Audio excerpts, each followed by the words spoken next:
बढ़ाएं अपना कदम सक्सेस की ओर मार्गदर्शन कोचिंग इंस्टीट्यूट के साथ। मार्गदर्शन कोचिंग इंस्टीट्यूट बिहार में एकमात्र कोचिंग संस्थान IIT JEE and medical entrance exam के लिए।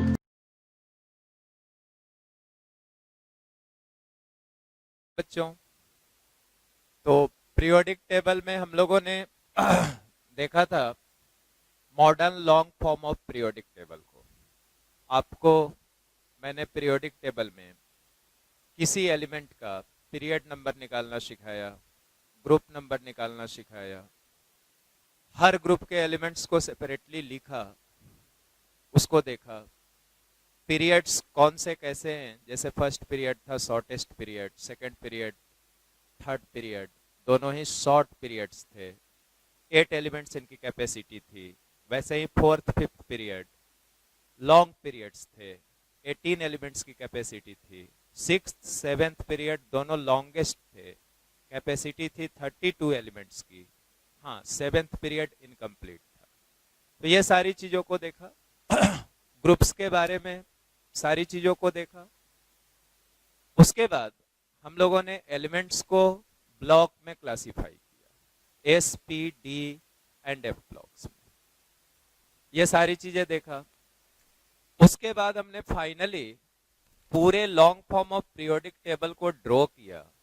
आपको ड्राइंग सिखाया कि कैसे आप ड्रॉ करोगे। जो आपका modern long form of periodic table है वो इंक्रीजिंग एटॉमिक नंबर में एलिमेंट्स को अरेंज किया हुआ है। ओके, तो अब आज की लेक्चर हम लोग शुरू कर रहे हैं। पहले ये देखेंगे सबसे पहले कि कोई भी एक एलिमेंट हमको कहा जाए, दिया हुआ रहे, तो उस एलिमेंट वाले ग्रुप के बाकी सभी एलिमेंट्स को हम कैसे लिखेंगे। सपोज हमको वो याद नहीं है तो शुरू करते हैं। जैसे मैंने यहाँ पे एक एलिमेंट लिखा आर्सेनिक। अब हमें कहा गया कि इसका पहले तो आप पीरियड, ग्रुप, ब्लॉक, ये सारी चीजें बतलाइए, और उसके बाद ये जिस ग्रुप का एलिमेंट है उनके सभी एलिमेंट्स को लिखिए। तो चलिए, इस आर्सेनिक को एटॉमिक नंबर आपको याद होगा, कितनी होती थी? 33। तो 33। सबसे पहला काम आपको इसका EC लिख लेना है, इलेक्ट्रॉनिक कॉन्फ़िगरेशन। तो इलेक्ट्रॉनिक कॉन्फ़िगरेशन लिखोगे तो इसके जस्ट पहले वाला नोबल गैस आर्गन हो गया। ओके, आर्गन हो गया तो आर्गन थर्ड पोजीशन पे था, हीलियम, नियॉन, आर्गन। 3p भरा हुआ है। 3p के बाद इलेक्ट्रॉन 4s में फिलअप होगा, तो 4s2 के बाद 3d10, 3d10 के बाद 4p3। ये हो गया डिसाइड। तो EC लिख दिया हमने। जैसे ही EC लिखा, अब आपको दिखा कि प्रिंसिपल क्वांटम नंबर की हाईएस्ट वैल्यू 4 है। मतलब इस एलिमेंट में सेल की संख्या कितनी है? 4। और जब सेल की संख्या 4 है तो इसका पीरियड आपको डिसाइड हो गया। पीरियड क्या आ गया बच्चों? Fourth period. गुड, यहां तक कोई दिक्कत नहीं किसी को। अब आइए ग्रुप की बात कीजिए। इलेक्ट्रॉन आपका कहां आया है? NS में आया है और NP में आया है, तो इससे ग्रुप डिसाइड हो गया। 10 plus number of electrons present in NS and NP, तो 10 प्लस 5, तो 10 प्लस 5 कितना हो गया? 15। तो इसका ग्रुप नंबर भी पता चल गया 15। अब आइए ब्लॉक की बात कीजिए। तो आपका जो लास्ट इलेक्ट्रॉन है आर्सेनिक एटम में, वो 4p में फिलअप हुआ है। गुड, तो 4p में जब फिलअप हुआ मतलब NP में अंतिम इलेक्ट्रॉन जा रहा है, तो ब्लॉक कौन सा हो गया? P block. तो ब्लॉक भी डिसाइड हो गया। ब्लॉक, B फॉर ब्लॉक, तो block P block, P block. इसके बारे में तो सारी इंफॉर्मेशन निकल गई। किसी भी एलिमेंट का इसी लिखेंगे तो वहां से पीरियड, ग्रुप, ब्लॉक मिल जाएगा। एक्सेप्ट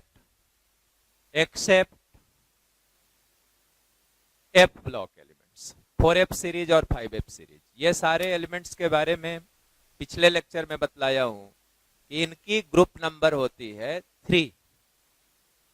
4f सीरीज और 5f सीरीज के जितने भी एलिमेंट्स हैं, 28 एलिमेंट्स थे, तो उन सब की जो ग्रुप नंबर होती थी वो होती थी थर्ड ग्रुप। थर्ड ग्रुप में रखे गए थे वो सारे। तो उनके अलावा किसी भी दूसरे एलिमेंट का पीसी लिखेंगे तो वहां से आपको पीरियड तो मिलेगा ही, पीरियड तो एफ ब्लॉक वाले एलिमेंट्स का भी पता चलेगा, ग्रुप भी पता चलेगा और ब्लॉक भी पता चलेगा। एफ ब्लॉक वाले में सिर्फ ग्रुप नहीं पता चलेगा, ब्लॉक पता चलेगा इसी लिखने से, और साथ साथ पीरियड पता चलेगा। ग्रुप उनका सभी का थर्ड ग्रुप हो गया। अब है कि हमको कंप्लीट करना है इस ग्रुप के दूसरे एलिमेंट्स को। वो कैसे करेंगे हमको याद नहीं है, चलिए करते हैं। देखिए, हमने आपको एक बात सिखाया था कि सेम ग्रुप के जो एलिमेंट्स होते उनकी वैलेंस सेल इसी सिमिलर होती, ठीक। तो इसका वैलेंस सेल इसी आप देखिए, वैलेंस सेल आपका 4th सेल हुआ। यहां पे क्या लिखा गया है, 4s2 4p3, मतलब वैलेंस सेल इसी इसका हुआ ns2 np3। तो वैलेंस सेल इसी इस एलिमेंट का मैं यहां लिख दिया ns2 np3। अब इस ग्रुप के जो भी एलिमेंट्स होंगे उन सब का वैलेंस सेल इसी यही होगा बच्चों, ns2 np3। आप यहां लिखे हैं 4s2 4p3। इसके ऊपर जो एलिमेंट होगा, जो भी एलिमेंट इसके ऊपर होगा, तो उसमें ये क्या रहेगा, 3s2 3p3। तो यहां पे लिखिए। अब 3s लिखना है आपको, तो उसके जस्ट पहले आने वाला नोबल गैस कौन सा होगा, सोचिए, नियॉन, हीलियम नियॉन। 2p भरेगा, 2 इलेक्ट्रॉन 3s में इंटर करेगा। तो यहां पे मैंने लिख दिया नियॉन। नियॉन के बाद ये 2p फिलअप हो गया, तो नियॉन के बाद इलेक्ट्रॉन कहां आएगा, 3s में, और 3s के बाद कहां जाएगा, 3p में, क्योंकि 2d तो एग्जिस्ट ही नहीं करता। तो 3s2 3p3। अब ये इसी लिख देने से आप अब काउंट करोगे इलेक्ट्रॉन्स को, तो देखो कितना होता है, 10 + 2 + 3 15 इलेक्ट्रॉन्स। तो सेल में 15 इलेक्ट्रॉन्स है, इसका मतलब उस एटम की एटॉमिक नंबर कितनी हो गई, 15। और 15 एटॉमिक नंबर वाले एलिमेंट को सोचिए आप, तो 15 एटॉमिक नंबर जिस एलिमेंट का होता है, दैट एलिमेंट इज फॉस्फोरस। तो यहां पे हमने मार्क कर दिया फॉस्फोरस हुआ।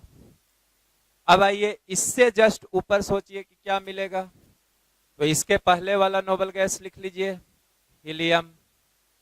यहां 3s2 3p3 लिखे थे, यही कॉन्फ़िगरेशन है जनरल इसी वैलेंस सेल का, ns2 np3। तो यहां क्या लिख लेंगे आप, 2s2 2p3 हो गया। अब 2s2 2p3 हीलियम, तो 2 इलेक्ट्रॉन, 2 4 और 3 7, मतलब उस एटम में इलेक्ट्रॉन्स की संख्या सेल में 7 है, मीन्स उसकी एटॉमिक नंबर कितनी हो गई, 7। और एटॉमिक नंबर 7 किस एलिमेंट का होता है, सोचिए, नाइट्रोजन का। तो यहां लिख दिया नाइट्रोजन। ओके, ये फॉस्फोरस 15 था, नाइट्रोजन 7 था। अब आइए किसी को लगा कि सर इसके ऊपर सोचिए, वैलेंस सेल इसी आपका ns2 np3 है, यहां पे ऊपर लिखेंगे तो 1s2 1p3 लिखते हैं आप, लेकिन आपको पता है कि 1p एग्जिस्ट नहीं करता है। फर्स्ट सेल में सिर्फ s सबसेल होता है, p सबसेल फर्स्ट सेल में एग्जिस्ट नहीं करता है। तो अब पता चल गया कि इस ग्रुप में फर्स्ट एलिमेंट तो नाइट्रोजन ही है, इसके ऊपर कोई एलिमेंट इस ग्रुप में नहीं होगा। इस ग्रुप की शुरुआत कहां से होगी, नाइट्रोजन से, और ग्रुप कौन सा हो गया, 15। अब आइए इसके नीचे वाले को लिखते हैं। तो नीचे वाले यहां आर्गन लिख चुके हैं, तो उससे जस्ट नेक्स्ट नोबल गैस कौन सा हुआ अपना, क्रिप्टॉन। तो यहां पे आप क्रिप्टन लिख दीजिए। 36 हो गया। हीलियम, नियॉन, आर्गन, क्रिप्टॉन चौथे पोजीशन पे है। आपका 4p फिलअप हो चुका है। 4p फिलअप होने के बाद इलेक्ट्रॉन कहाँ जाएगा बच्चों? 5s में। तो यहां लिख लीजिए 5s2। 5s के बाद इलेक्ट्रॉन 4d में फिलअप होगा, तो 4d10, और 4d के बाद फिर 5p NH2 NP3। तो यहां से हमने क्या लिख दिया? 5p3। ये हो गया इसके जस्ट नेक्स्ट एलिमेंट का, जस्ट नीचे वाले एलिमेंट का इसी लिखा गया। इलेक्ट्रॉन्स काउंट कर लीजिए। 36 क्रिप्टॉन की, 2 38, 10 48 एंड 3 51। तो पता चला कि ये जो एलिमेंट है इसके सेल्स में इलेक्ट्रॉन्स की संख्या है 51। मतलब इस एलिमेंट की एटॉमिक नंबर क्या हो गई? 51। और आप सोचिए अब कि वो कौन सा एलिमेंट है जिसकी एटॉमिक नंबर 51 है। और ये तभी कर सकेंगे आप जब आपको element symbol wise, name wise, atomic number wise पूरी तरह से दिमाग में सेट हो चुका हो और आपको बहुत समय मिला है इन चीजों को करने के लिए। तो 51 एटॉमिक नंबर मैं लिख रहा हूं, एंटीमनी का होता है, तो यहां लिख दिए 51 एंटीमनी।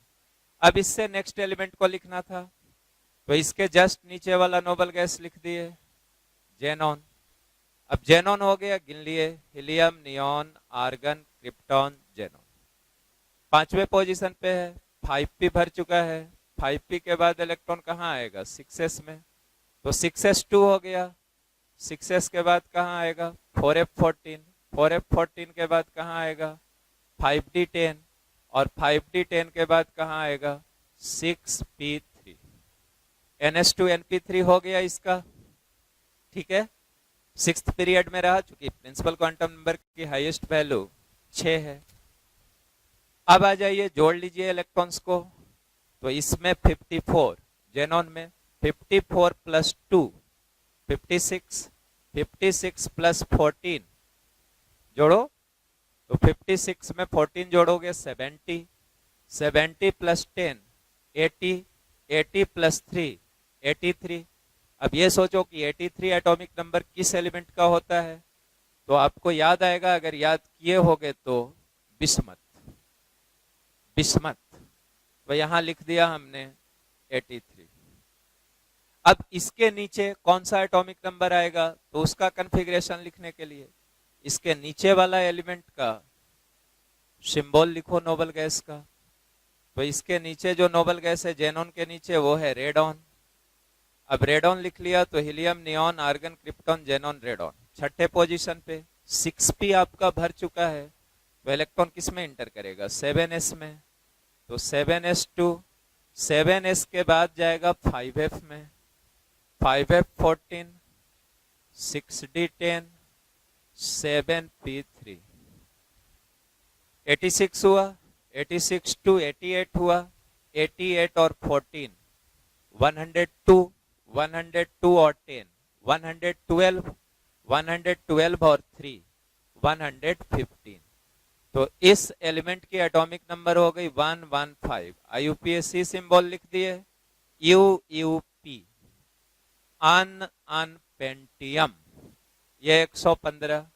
अब कोई कहता है कि सर इसके नीचे सोचिए, तो अब 7th पीरियड में आप आ गए और modern long form of periodic table में आपके पीरियड्स की संख्या 7 ही थी, तो अब इस ग्रुप में इसके नीचे कोई एलिमेंट नहीं होगा। तो कैन आई होप कि आप अब इसको अच्छे से सीख गए। एक और ग्रुप के एलिमेंट का लिख के दिखाता हूं। सपोज हमने यहां पे एक एलिमेंट ले लिया ऐसा Al, अल्युमिनियम। अब कहा कि इस ग्रुप के बाकी एलिमेंट्स को आप कंप्लीट कीजिए। तो चलिए शुरू करते हैं। अल्युमिनियम का एटॉमिक नंबर सोचा 13, और ये सब हमें याद होना चाहिए। तो 13 है, इसी लिख लिया। नियॉन, नियॉन के बाद 3s2, 10 प्लस 2 12 हो गया, 3p1। ओके, तो ये हो गया आपका अल्युमिनियम का इसी। वैलेंस सेल थर्ड सेल है, और थर्ड सेल में इलेक्ट्रॉन्स की संख्या कितनी है? 3। वैलेंस सेल का कॉन्फ़िगरेशन NH2 NP1। ये आपका क्या हो गया बच्चों? Valence shell EC, valence shell EC electronic configuration. अब इस ग्रुप के जितने भी एलिमेंट्स होंगे सबकी वैलेंस सेल EC यही होगी, NH2 NP1। गुड। अब आइए, ये तो पहचान गए, इसको लिखते ही पहचान गए, इसका पीरियड थर्ड हो गया। ठीक है, थर्ड क्यों हुआ?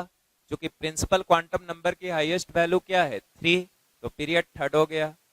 ग्रुप भी निकल गया, NS NP दोनों में इलेक्ट्रॉन है, तो 10 + 2 + 1 13, ग्रुप पता चल गया 13। ब्लॉक भी पता हो गया, क्योंकि लास्ट फील्ड ऑर्बिटल आपका 3p है, इलेक्ट्रॉन अंतिम इलेक्ट्रॉन आपका 3p में इंटर कर रहा, तो किस ब्लॉक का हो गया? p ब्लॉक एलिमेंट हुआ। तो 3 बात निकल गई कि ग्रुप 13 का एलिमेंट है, थर्ड पीरियड का है और p ब्लॉक का है। अब है कि इसके रेस्ट एलिमेंट्स को, बचे हुए एलिमेंट्स को हमें लिखना है। तो इसके ऊपर पहले देख लें, नोबल गैस हीलियम लिख दिया, नियॉन से जस्ट पहले हीलियम, हीलियम के बाद 2s2 लिखा, 2p1 लिखा, NH2 NP1। अब यहां से जोड़ लीजिए 2 + 2 + 1, तो 2 + 2 + 1 5 हो गया। अब सोचिए कि 5 एटॉमिक नंबर किस एलिमेंट की होती है? तो दैट एलिमेंट इज बोरॉन। तो यहां पे आपका आ गया बोरॉन। अब इसके ऊपर का सोचेंगे कि इसके ऊपर भी कुछ आएगा क्या?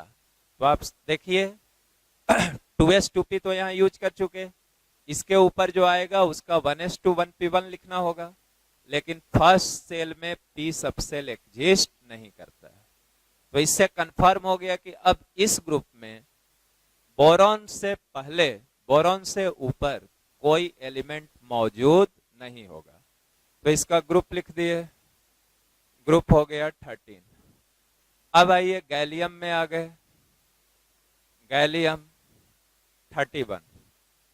अब इसकी एटॉमिक नंबर 31 है, मालूम है, लेकिन हमको तो मालूम नहीं था कि क्या आएगा, तो यहां से निकाल लेते हैं। यहां से निकालना था हमको इसके नीचे क्या होगा। तो नियॉन से जस्ट नीचे वाला नोबल गैस क्या लिख दे बच्चों? आर्गन। आर्गन के बाद क्या हो गया? 4s2। 4s के बाद देखिए 4s फिलअप हुआ तो इलेक्ट्रॉन 4s के बाद 3d में जाएगा, तब 4p में जाएगा, तो 3d 10 4p1, ये इसका इसी हो गया, इससे जस्ट नीचे वाले की। अब इसको जोड़ लीजिए, 18 + 2 20, 20 + 10 30, 30 + 1 31। अब याद कीजिए कि 31 एटॉमिक नंबर किस एलिमेंट का होता है? तो आपको याद आएगा, अगर याद किए होंगे तो, गैलियम का। तो ये हो गया गैलियम। इसके नीचे सोचना था, तो यहाँ क्या लिख दिया? Krypton, Kr। क्रिप्टॉन लिखा, helium neon argon krypton 4p भर चुका, तो यहाँ 5s लिखा, 5s2, 5s2 के बाद 4d 10, 4d 10 के बाद 5p1, ये इसका EC हो गया। जोड़ लीजिए 36 to 38 10, 48 और 1 49। और अब सोचिए 49 एटॉमिक नंबर किस एलिमेंट का हुआ? तो वो एलिमेंट आया आपका इंडियम, तो इंडियम 49। नेक्स्ट आइए इसके नीचे, तो इसके नीचे आप लिखोगे जेनॉन। जेनॉन 5वें पोजीशन पे, helium neon argon krypton xenon. 5p fill up हो चुका, 5p के बाद इलेक्ट्रॉन कहाँ जाएगा? 6s में, तो 6s2, 4f14, 5d 10, 6p1, 6p1, NH2 NP1 लिख दिए, 6th पीरियड का हुआ ये। जोड़ लीजिए एटॉमिक नंबर को, तो 54 2 56 14 70 70 और 10 80 80 और 1 81। अब याद कीजिए कि 81 एटॉमिक नंबर किस एलिमेंट का होता था? तो 81 होता था थैलियम का, Tl। तो ये थैलियम 81 हो गया। अब इसके नीचे वाले का लिखना है, तो इसके नीचे वाला नोबल गैस लिख दीजिए जेनॉन के नीचे, रेडॉन हो गया आपका। अब रेडॉन जोड़ लीजिए, helium, neon, argon, krypton, xenon, radon. तो छठे पोजीशन पे है, 6p फिलअप हो चुका है। इलेक्ट्रॉन अब किस में आया बच्चों? 7s में, तो 7s2 हो गया, 5f14 हो गया, 6d10 हो गया और 7p1 हो गया। तो ये आपका लिखा गया इसी उस एलिमेंट का। अब इलेक्ट्रॉन्स काउंट कर लीजिए, 86 to 88, 88 and 14, 102, 102 and 10, 112, 112 and 1, 113। अब 113 के लिए IUPAC सिंबल लिख देते हैं, तो 113 है बच्चों, तो अन ट्राइयम, UNT 113। तो ये 13 ग्रुप के सारे एलिमेंट्स डेराइव हो गए। तो आपको अब इस दो एग्जाम्पल से मैंने फिर से एक बार थॉरोली सिखाया कि एक भी एलिमेंट किसी ग्रुप का मालूम है तो आप अगर इसी लिख सकते हैं और आपको एलिमेंट्स की एटॉमिक नंबर सिंबल पता है तो आप उस ग्रुप के बाकी बचे सारे दूसरे एलिमेंट्स को डेराइव कर सकते हैं।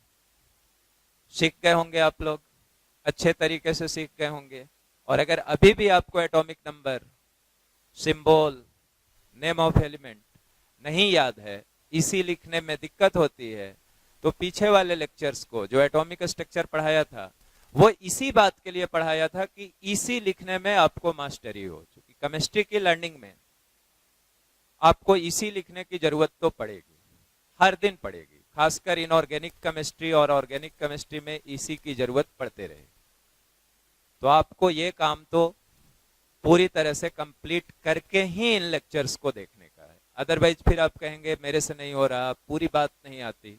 तो पूरी बात आने के लिए पूरा जोड़ लगाना पड़ता है और जितनी बात टीचर्स बोले यहां से उसको कंप्लीट करना होता है। तब आप एक ऐसे लर्निंग में इंटर करोगे जहां आपको मजा भी बहुत आएगा और चीजें भी आपसे फटाफट तरीके से होंगी।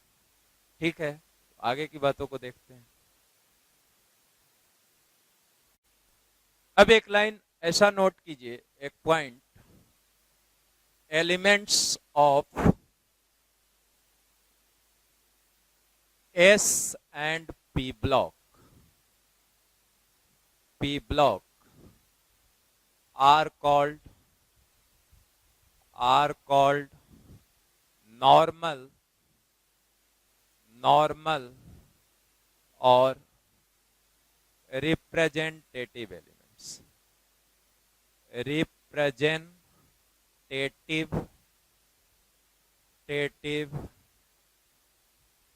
एलिमेंट्स।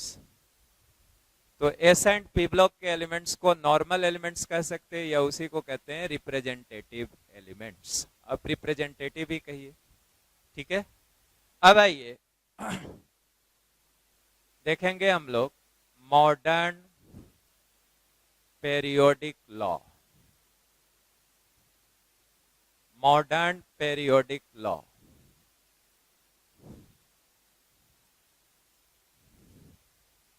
क्लासिफिकेशन वाले पार्ट को हम फिनिश कर लिए। अब हम प्रॉपर्टीज वाले पार्ट में इंटर कर रहे हैं। तो पहले हम जान रहे हैं मॉडर्न पेरियोडिक लॉ। तो लिखोगे properties of elements, properties of elements are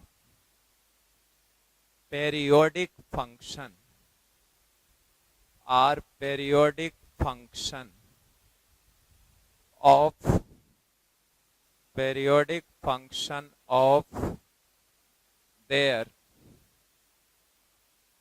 atomic number, periodic function of their atomic number।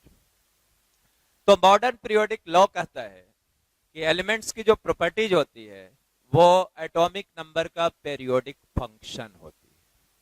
Periodic function कहने का मतलब जो सर्टेन इंटरवल के बाद रिपीट करता हो, सर्टेन इंटरवल के बाद जो रिपीट करता हो, ऐसे फंक्शन को कहते हैं periodic function.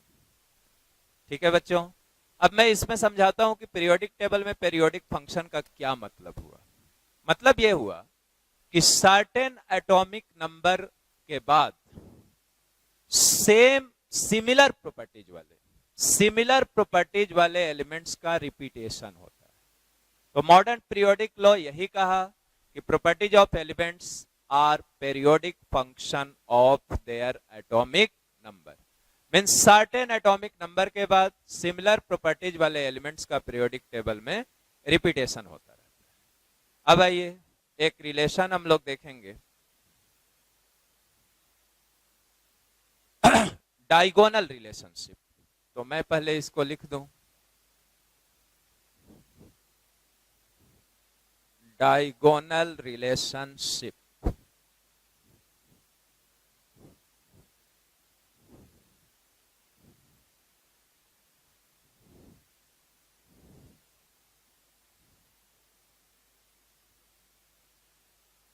Diagonal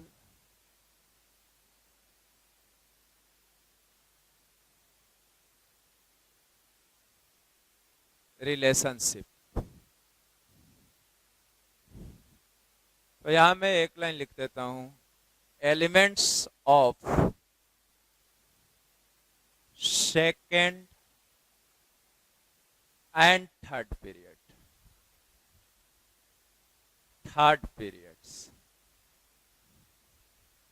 shows diagonal similarities, shows diagonal relationship। लिख लो, डायगोनल रिलेशनशिप। अब ये सेकेंड पीरियड यहां मार्क किया, इसमें कुछ एलिमेंट्स को लिखा, लिथियम,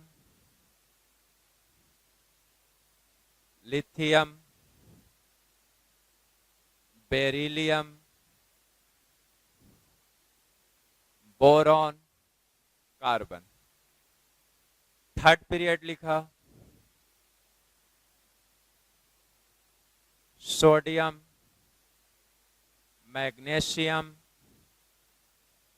एल्यूमिनियम, सिलिकॉन। आगे भी इसको लिख सकते हो, सेकंड पीरियड में आगे नाइट्रोजन है, यहां आगे फॉस्फोरस है।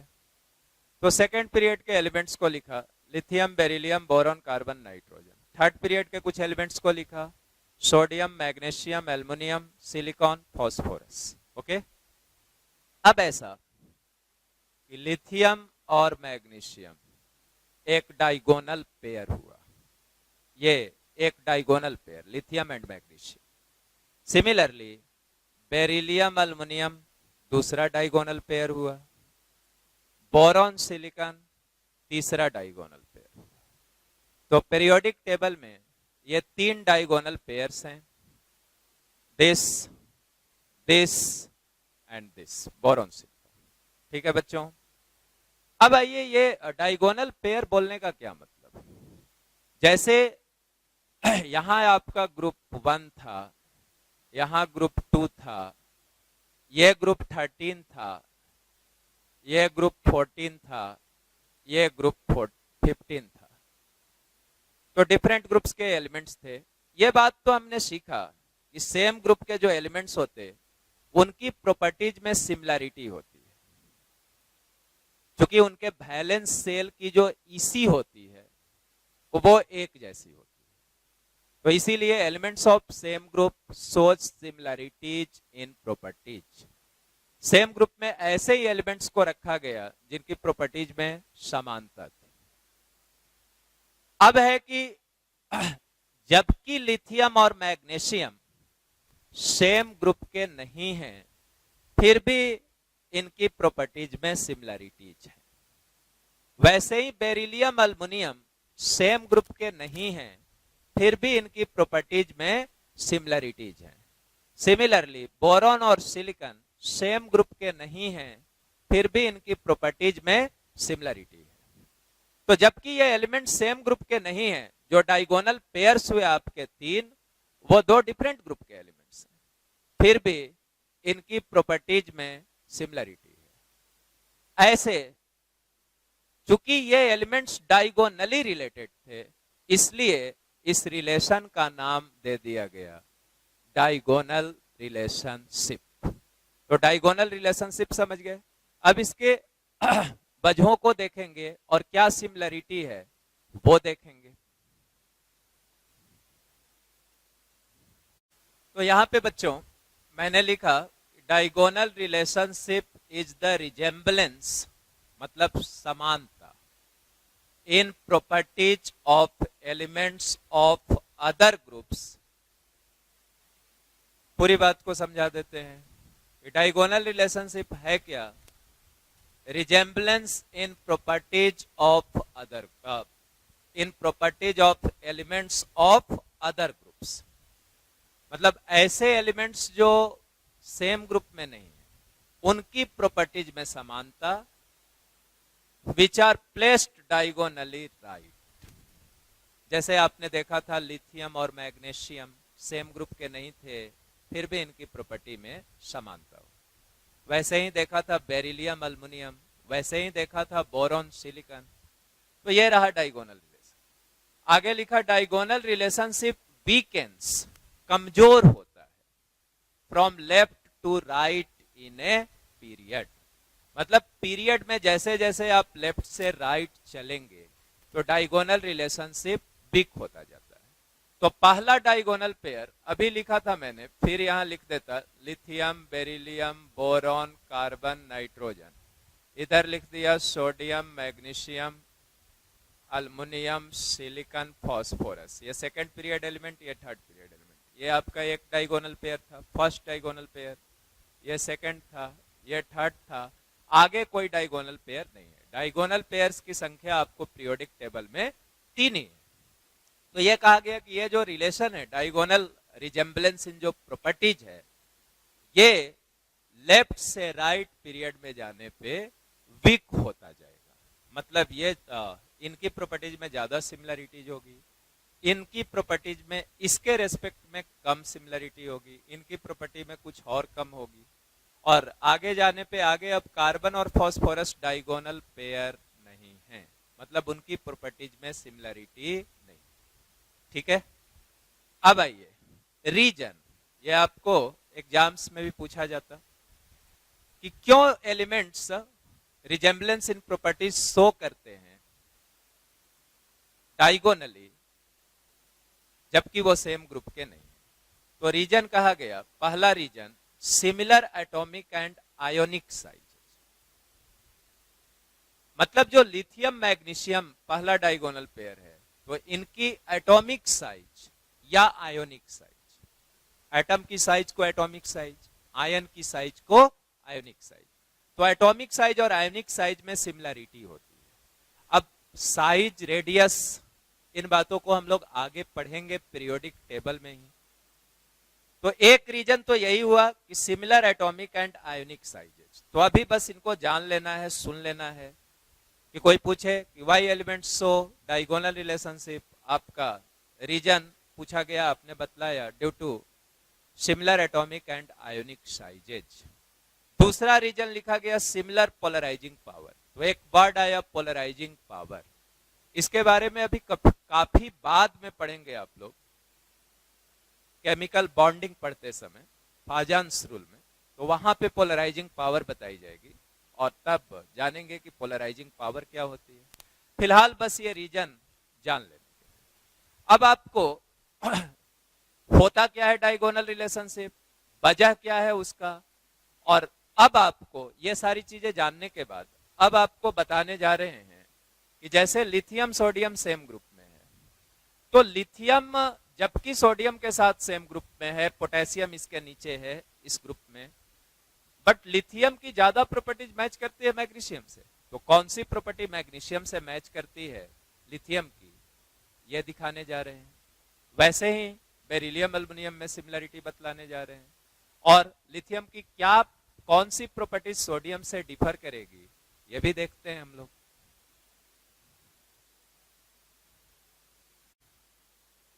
आइए एबनॉर्मल बिहेवियर ऑफ लिथियम। तो एक वर्ड आया बच्चों एबनॉर्मल बिहेवियर। एबनॉर्मल का मतलब हुआ असामान्य। तो लिथियम की असामान्य बिहेवियर, असामान्य व्यवहार। तो देखो फर्स्ट लिखा गया किससे असामान्य व्यवहार, जैसे लिथियम अल्कली मेटल है, ग्रुप 1 का एलिमेंट है, तो ग्रुप 1 के दूसरे एलिमेंट के रेस्पेक्ट में इसकी क्या एबनॉर्मल बिहेवियर है उसके बारे में बात कर रहे हैं। और मैग्नीशियम के साथ इसका क्या सिमिलरिटी होगा इस पे बात कर रहे हैं।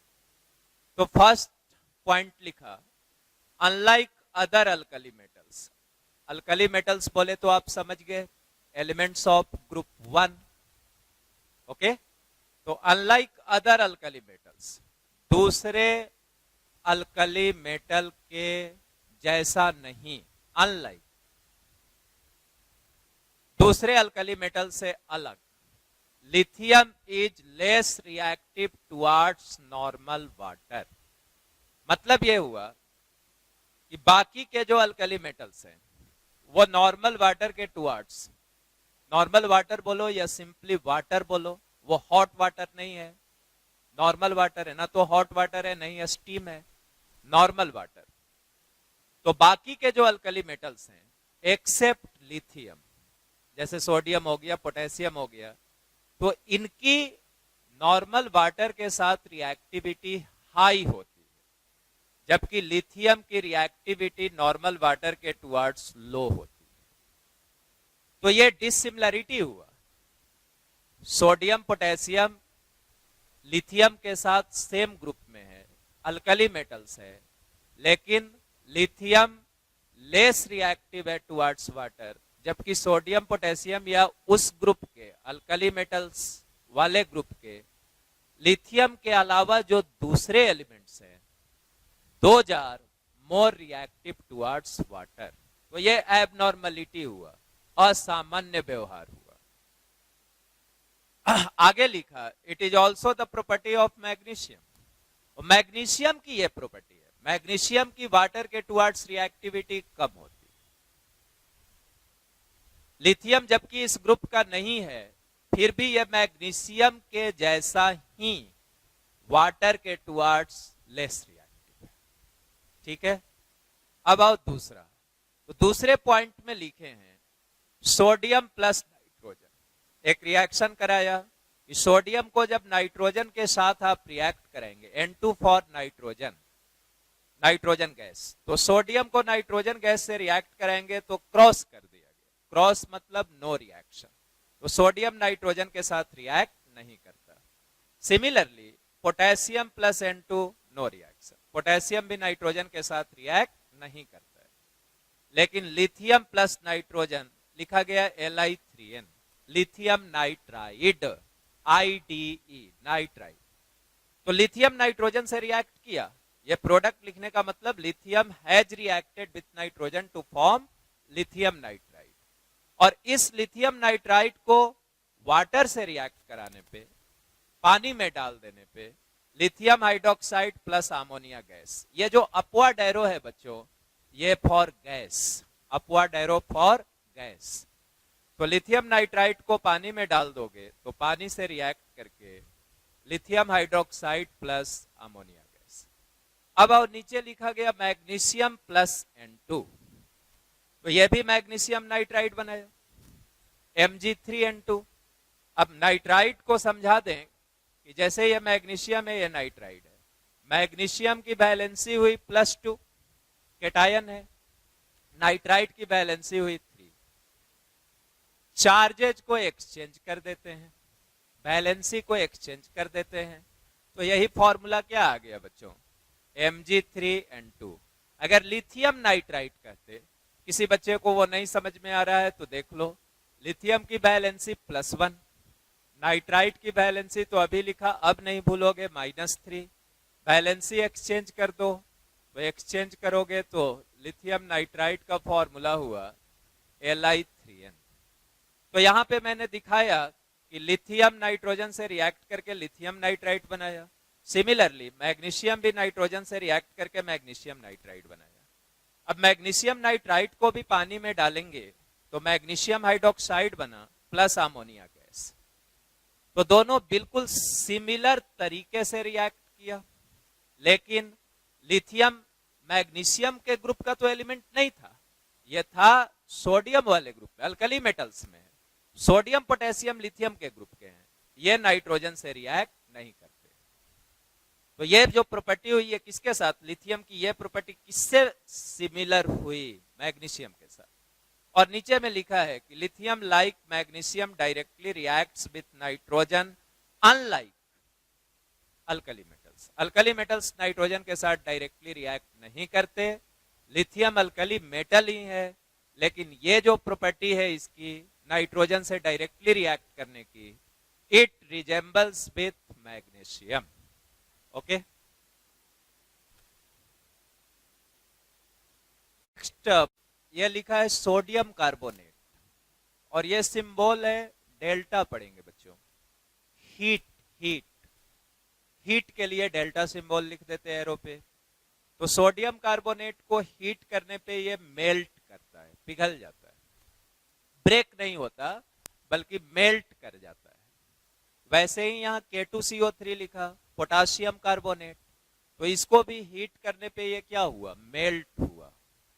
लेकिन लिथियम कार्बोनेट को हीट किए तो आप कहीं स्कूल में भी पढ़े होंगे, lithium oxide plus carbon dioxide gas, upward symbol gas के लिए। तो ये ब्रेक कर गया, जबकि इसी ग्रुप का सोडियम था, पोटासियम था, तो उनके कार्बोनेट्स को हीट करने पे वो जस्ट मेल्ट कर रहे थे, ब्रेक करके CO2 नहीं दे रहे थे और ऑक्साइड का फॉर्मेशन नहीं कर रहे थे।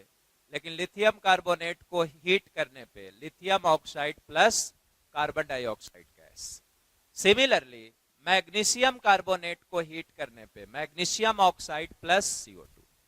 तो कहने का मतलब यह हुआ कि लिथियम के अलावा जितने भी दूसरे अल्कली मेटल्स हैं उनके कार्बोनेट्स हीट करने पे मेल्ट करते हैं, जबकि लिथियम कार्बोनेट हीट करने पे लिथियम ऑक्साइड और कार्बन डाइऑक्साइड में ब्रेक कर रहा है। Similar, this property of lithium is similar to the property of magnesium. Magnesium carbonate भी हीट करने पे मैग्नीशियम ऑक्साइड और कार्बन डाइऑक्साइड में ब्रेक किया। ठीक है, तो ये जो प्रॉपर्टी थी लिथियम की कि दोनों के कार्बोनेट हीट करने पे ब्रेक करते हैं, giving oxide of metal plus carbon dioxide, ये दोनों की सिमिलर प्रॉपर्टी हुई लिथियम और मैग्नीशियम की। अब आओ अगला लिया है NaNO3 लिखा हुआ है, sodium nitrate, NO3 minus nitrate ion, NO3 minus मतलब इसकी वैलेंसी हो गई -1, नाइट्रेट आयन। तो सोडियम नाइट्रेट को हीट करने पे NaNO2, ये NO3 माइनस लिख देता हूं, और जिन बच्चों को नहीं आता वो नोट करते जाएंगे, और ये सब जानिए तभी केमिस्ट्री पढ़ेंगे। नाइट्रेट आयन, ये सब आप लोग स्कूल केमिस्ट्री में पढ़ के आते हैं। NO2 माइनस नाइट्राइट आयन, मतलब इसकी भी वैलेंसी 1 ही है, एनायन है, एसिड रेडिकल इसको कहते थे। तो सोडियम नाइट्रेट को हीट करने पे sodium nitrite plus O2 gas. Similarly potassium nitrate को भी हीट करने पे potassium nitrite KNO2 plus O2 gas. लेकिन लिथियम नाइट्रेट को हीट करने पे lithium oxide plus NO2 gas, NO2 nitrogen dioxide. जैसे आप CO2 को पढ़ते हो कार्बन डाइऑक्साइड, वैसे ही NO2 को पढ़ेंगे नाइट्रोजन डाइऑक्साइड। तो Li2O plus NO2 plus O2। O2 तो इनमें भी मिल रहा था, लेकिन क्या ये भी सोडियम और पोटेशियम के नाइट्रेट क्या ऑक्साइड बना रहे थे? नो, ये तो नाइट्राइट बना रहे थे। जबकि लिथियम नाइट्रेट को हीट किया तो इससे क्या बना, lithium oxide plus nitrogen dioxide. और ये जो प्रॉपर्टी हुई लिथियम नाइट्रेट की वो सोडियम और पोटेशियम नाइट्रेट से डिफरेंट हुई। ठीक है, अब आओ ये प्रॉपर्टी लिथियम नाइट्रेट की मैग्नीशियम नाइट्रेट से सिमिलर है। मैग्नीशियम नाइट्रेट को हीट कर रहे हो तब आपको मिल रहा है magnesium oxide plus NO2 plus O2। तो लिथियम नाइट्रेट को भी हीट करने पे मिला था metal oxide plus nitrogen dioxide gas plus oxygen gas. इन दोनों में भी वही मिला, तो ये भी सिमिलरिटी है। तो ये बहुत बड़ी चीजें देखी हम लोगों ने यहाँ पे। लिथियम और मैग्नीशियम की प्रॉपर्टीज में सिमिलरिटी देखी, लिथियम का एबनॉर्मल बिहेवियर देखा with the rest of alkali metals. Beryllium aluminium के बारे में भी एक बात की गई कि बोथ आर एम्फोटेरिक। अब एम्फोटेरिक मेटल्स वो होते हैं जिनके ऑक्साइड्स हाइड्रोक्साइड्स एम्फोटेरिक हो। एम्फोटेरिक ऑक्साइड्स या एम्फोटेरिक हाइड्रोक्साइड्स कहने का मतलब यह होता कि which can react with acid as well as base. जो एसिड से भी रिएक्ट करता हो, बेस से भी रिएक्ट करता हो, ऐसे ऑक्साइड्स को हम लोग कहते हैं एम्फोटेरिक ऑक्साइड्स। ओके, अब आओ, बेरिलियम ग्रुप 2 का एलिमेंट है, अल्कलाइन अर्थ मेटल है। बेरिलियम के नीचे उसी ग्रुप में जो एलिमेंट हुआ दैट इज मैग्नीशियम, मैग्नीशियम के नीचे कैल्शियम। तो अब जो मैग्नीशियम कैल्शियम है, इनके ऑक्साइड्स या इनके हाइड्रोक्साइड, जैसे मैग्नीशियम के हाइड्रोक्साइड की बात करोगे MgO, कैल्शियम की हाइड्रोक्साइड की बात करोगे CaO, मैग्नीशियम की हाइड्रोक्साइड की बात करोगे MgOH होल ट्वाइस, कैल्शियम की हाइड्रोक्साइड की बात करोगे CaOH होल ट्वाइस। तो मैं ये बता रहा था कि अल्कलाइन अर्थ मेटल में बेरिलियम के अलावा जो दूसरे एलिमेंट्स हैं, जो दूसरे मेटल्स हैं ग्रुप 2 में, उनके ऑक्साइड्स या हाइड्रोक्साइड्स बेसिक इन नेचर होते, बेसिक नेचर के होते, जबकि बेरिलियम का जो हाइड्रोक्साइड या ऑक्साइड होगा वो किस नेचर का होगा? एम्फोटेरिक नेचर का। एम्फोटेरिक कहने का मतलब जो एसिड के साथ भी रिएक्ट कर सकता है और बेस के साथ भी रिएक्ट कर सकता है। ओके, तो ये डिसिमिलरिटी हुआ बेरिलियम का मैग्नीशियम कैल्शियम के साथ, मतलब अपने ग्रुप के दूसरे एलिमेंट के साथ। जबकि ये प्रॉपर्टी जो बेरिलियम की है कि एम्फोटेरिक ऑक्साइड हाइड्रोक्साइड्स बनाएगा, ये अल्युमिनियम के साथ मैच करती है। अल्युमिनियम का भी जो ऑक्साइड या हाइड्रोक्साइड होगा वो भी कैसा होगा बच्चों? एम्फोटेरिक। तो हम यहाँ पे लिख देते हैं कि जैसे अगर BO हो या Al2O3 हो, तो इसको लिख दिया, आप भी लिख लेंगे एम्फोटेरिक ऑक्साइड्स, एम्फोटेरिक ऑक्साइड्स। और एम्फोटेरिक का मतलब समझा दिया कि which can react with both acids as well as base. अब अगर किसी मेटल का ऑक्साइड एम्फोटेरिक है तो उसका हाइड्रोक्साइड्स भी कैसा होगा? एम्फोटेरिक। ओके, आगे हम लोग ऑक्साइड्स के नेचर के बारे में भी पढ़ेंगे पीरियोडिक प्रॉपर्टीज में, लेकिन अभी थोड़ा वक्त लगेगा, आगे की लेक्चर्स में आएगा वो भी। तो ये सारे amphoteric oxides, acidic oxides, basic oxides, neutral oxides, ये सारी बातें हम लोग डिटेल में पढ़ेंगे वहां पे। ओके।